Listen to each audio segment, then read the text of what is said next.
అరుణాచల్ ప్రదేశ్ను వరదలు హడలెత్తించాయి. భారీ వర్షాల ధాటికి పోటెత్తిన వరదలతో లోతట్టు ప్రాంతాలు జలదిగ్బంధంలో చిక్కుకున్నాయి. నీప్కో ప్రాజెక్టు కాలనీలో 3 గల్లంతయ్యారు. 18 ఇళ్లు వరదలో కొట్టుకుపోయాయి. కొండ చర్యలు విరిగిపడటంతో జాతీయ రహదారిపై రాకపోకలు స్తంభించాయి. ఎస్డీఆర్ఎఫ్ జాతీయ విపత్తు ప్రతిస్పందన దళం సహాయక చర్యలు పాల్గొంటున్నాయి.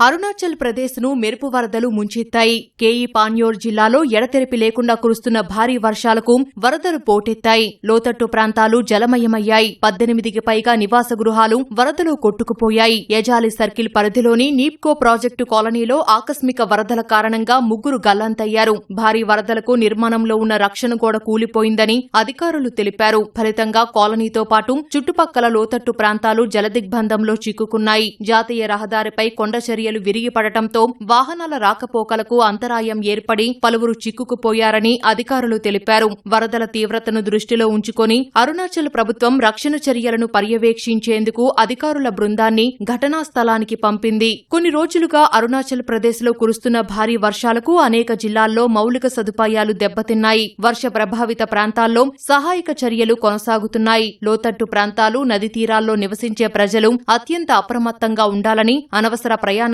మానుకోవాలని అధికారులు ప్రజలకు సూచించారు. ఎస్డీఆర్ఎఫ్ జాతీయ విపత్తు ప్రతిస్పందన దళం సహాయక చర్యల్లో పాల్గొంటున్నాయి. యజాలి పరిధిలో అందుబాటులో ఉన్న సిబ్బందితో పాటు మాజీ సైనికుల సాయం తీసుకుంటున్నారు.